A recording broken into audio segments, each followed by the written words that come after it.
අද අපි ඇවිල්ලා ඉන්නේ තලගුරු විහාරයට. මේ විහාරය පිහිටලා තියෙන්නේ ගල්කුළම ප්‍රදේශයේ. ගල්කුළමට ආවොත් ඔයගලන්ට මේ විහාරය නරඹන්න එන්න පුළුවන්. මේක ඓතිහාසික වැදගත්කමින් යුත් විහාරයක්. ඒ වගේම අවත පරිසරය ඉතාමත් අලංකාරයි. ඉතින් අපි ගිහිල්ලා බලමු මේ විහාරයේ ඇති සුවිශේෂී ස්ථාන මොනවද කියලා සහ ඒ අවත පරිසරය කොහොමද කියලා.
මෙතන ඓතිහාසික වැදගත්කමක් වගේම මනස සුවපත් කරන්න, හිත සුවපත් කරන්න පුළුවන් පුණ්‍ය භූමියක්.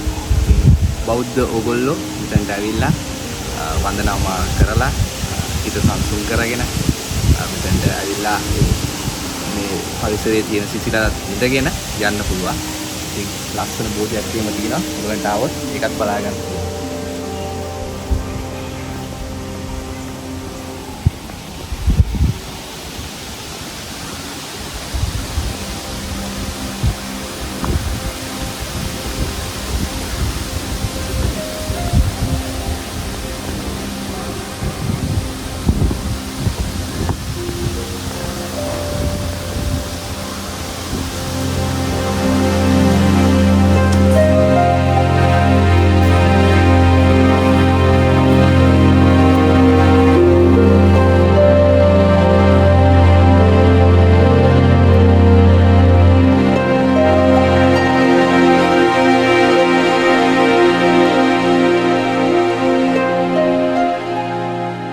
මේ ස්ථානයේ ඓතිහාසික පසුබිම සොයා බැලීමේදී මේ ඉතිහාසය සද්ධාතිස්ස රජතුමාගේ කාල පරාශයට දිව යනවා.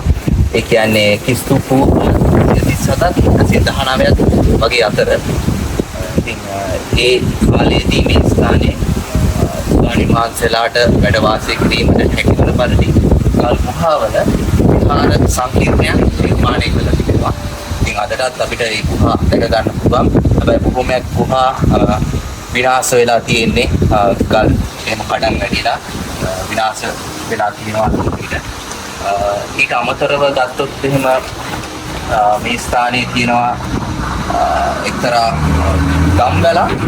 මේක සැලකෙන්නේ 6 වර්ෂ 6 වන සියවසේ වගේ මේඝ වර්ණාභය රජතුමා මේ ස්ථානයේ ගුහා සංකීර්ණයේ ගුහා සිතුවම් එහෙම නැරඹීමට පැමිණලා තිබෙනවා. ඒ පැමිණි අවස්ථාවේදී මගුල් ඇතු බැඳීමට යොදාගත්ත ගම්වැලක් අදටත් අපිට දැක ගන්න පුළුවන්. කියන්නේ තාමත් ඓතිහාසික වැදගත්කමින් එක් දෙයක් ඒක. ඉතින් තවත් ගත්තොත් එහෙම ජනප්‍රවාහයේ විවිධ අපිට කටකතා අසන්න ලැබෙනවා. එක්තරා කතාවක් තමයි මේ ස්ථානයේ වැඩ වාසය කර තිබෙනවා අරහත් ස්වාමීන් වහන්සේ නමක්, ධම්මදින්න අරහත් ස්වාමීන් වහන්සේ. ඉතින් ඒ ස්වාමීන් වහන්සේ මේ ස්ථානයේ එක්තරා ගුහාවක සතර සතිපට්ඨාන සූත්‍රය දේශනා කළ තිබෙනවා. ඉතින් මේ දේශනාව ශ්‍රවණය කරපු කිරිවවුලන් 500ක් සහ ඒ ආසන්න ප්‍රමාණයක් ඒ දේශනාව ශ්‍රවණය වී කිරිවවුලන් තත්ත්වයෙන් මිදී යමට ගම්මානවල ගම් වැසියන් ඉදිරියට ඉපදිලා ඒ ලැබුණු ධම්ම ශ්‍රවණයෙන් ලැබුණු ආభాසයෙන් නැවතත් ධර්ම ශ්‍රවණය කිරීමට හැකියාව ලැබිලා අරහත් තත්ත්වයටපත් වෙලා මඟඵල ලැබුවා කියලා අපිට ජනප්‍රවාදී අසන්න ලැබෙනවා. සමහරක් ශාක්ස් පවා ලියා තිබෙනවා මේ ස්ථානේ. ඉතින් තවත් ගත්තොත් එහෙම මේ අවසාන මහා රහතන් වහන්සේ විදිහට සැලකෙන මලියදේව රහතන් වහන්සේ මේ භූමියට පැමිණ තිබෙනවා කියන කටකතා සහ ජනප්‍රවාදය අපිට අසන්න ලැබෙනවා. ඒ වගේ දිගු ඉතිහාසයක් මේ ස්ථානයේ තිබෙනවා. කොහොම නමුත් පුරාවිද්‍යාත්මක සංරක්ෂණය පැත්තෙන් ගත්තොත් ඊට අඩු අවධානයක් තමයි මේ භූමියට යොමු වෙලා තියෙන්නේ. ඉතින් ඒ හින්දාම නිදන් හොරුන්ගෙන් බොහෝ හානි වෙලා තිබෙනවා මේ සිද්ධාස්ථානයේ. ඉතින් අපි හිතනවා මේ ඉදිරියට ඒ දේවල් වළක්වන්න අදාළ බලධාරීන්ගේ අවධානය මේ භූමියට ලැබිලා මේ පුරාවිද්‍යාව වටිනාකම් සංරක්ෂණය කරන්න කටයුතු කරලා මෙහිදී ඓතිහාසික වැදගත්කම තවත් මතු කරලා ඒවා අනාගත පළපුරට බාර දීමට කටයුතු කරයි කියලා. ඉතින් අපි මේ ගුවනට ඒ හඬ අපි මුදා හරිනවා. අදාළ බලධාරීන් මේකට අවධානය යොමු කරලා මේ ආරක්ෂා කරන්න කටයුතු කරන්න කියලා.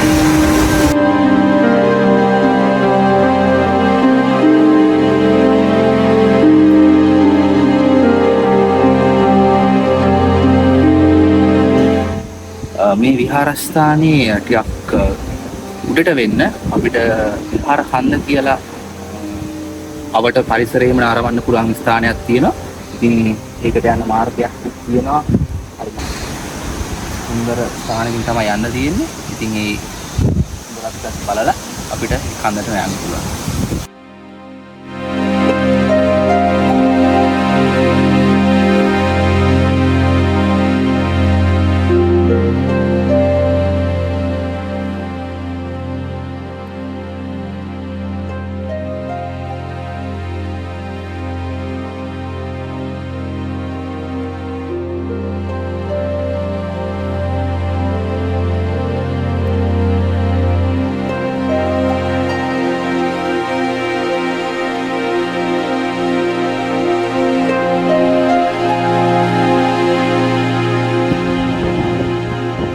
කන්ද මුලට ආවට පස්සේ ඔයගලන්ට දැක ගන්න පුළුවන් මේ සුන්දර පරිසරය. ඉතින් මේ ලොකුම ජලාශයක් ඔයගලන්ට පේනවා මේ හරිය. ඒ තමයි නච්චදුව ජලාශය. මේ ප්‍රදේශයේ තියෙන විශාලම ජලාශයක්.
මාර්ගයේ අසලම තමයි මේ විහාරස්ථානයක් තියෙන්නේ.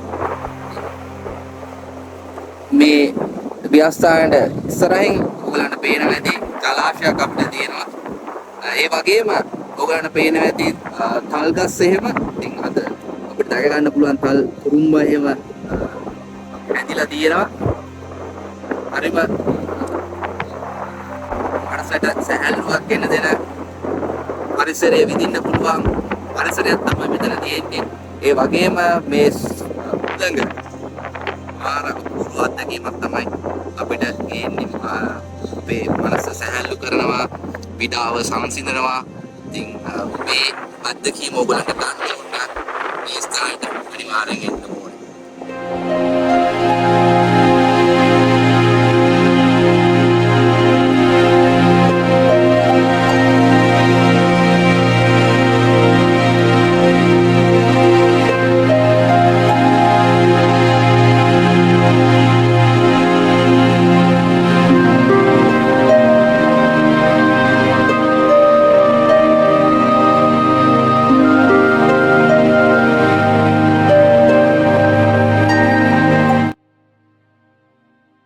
අද මගෙත් එක්ක එකතු වෙලා ඉන්නවා හේෂාන් ඒත් එක්කම ගගන. ඉතින් අපි ටික තමයි අද මේ ස්ථානෙට වන්න ආවේ. ඉතින් හේෂාන් හිතන්නේ අද ගමන ගැන කුසල අයියා ආර්දනා කරා මට වීඩියෝ එකක් කරන්න බැරිද කියලා.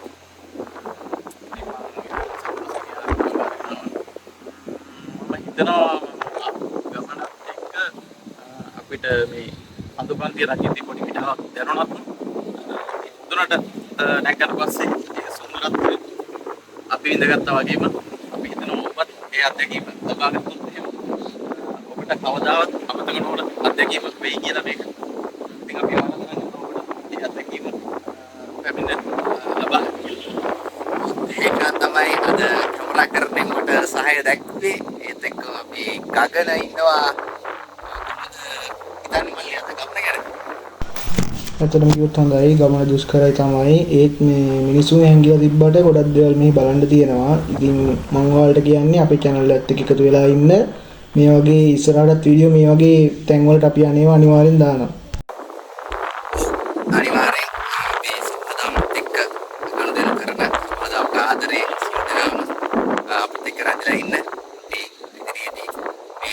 සෞන්දර්යය ඔයගලන්ට ගෙනෙන්න අපි යන ස්ථානවල අත්දැකීම් ඔයගලන්ට ගෙනෙන්න. ඉතින් කිව්වත් වගේ මේ ස්ථානට ආවට පස්සේ විශේෂයෙන් මේ මුලට මේ යන ස්ථානේ මුලට ආවට පස්සේ ඉඩාව ඇත්තටම සංසිඳන මුලක් අපිට අත්දැකීම් පුළුවන්. ඉතින් ඒ අත්දැකීම ගන්න ඕන නම් අනිවාර්යෙන් ඔයගලන්ට මේ ස්ථානටම එන්න ඕනේ. ඉතින් ආරාධනා කර සිටිනවා අනුරාධපුර අවට නරඹන්න එන සියලු දෙනාටම ගල්කුලම ඉඳන් තාමත් කෙටි දුරක් තමයි එන්න තියෙන්නේ. ඔයගලන්ට ඒ එන විදිහත් අපි මේ වීඩියෝ එකේ එකතු කරන්න. ඉතින් ඒ අනුව ඔයගලන්ට මේ ස්ථානට එන්න පුළුවන්. අද තබා ගන්න මේ ස්ථානය ජනීය ස්ථානයක්. ඉතින් ඒ අනුව අපි හැසිරෙන්න වගේ බලා ගන්න ඕනේ. ඒත් එක්කම ආවට පරිසරය ඇත්තම සුන්දරයි. ඉතින් මේ පරිසරයේ සුන්දරත්වය ආරක්ෂා කරන්නත් කටයුතු කරන්න ඕනේ. ඉතින් ඒකට අමතක කරන්න එපා. ඉතින් අපි බලමු ඉදිරියේදීත් මේ වගේම සුන්දර අත්දැකීමක් ඔයගලන්ට ගෙන එන්න.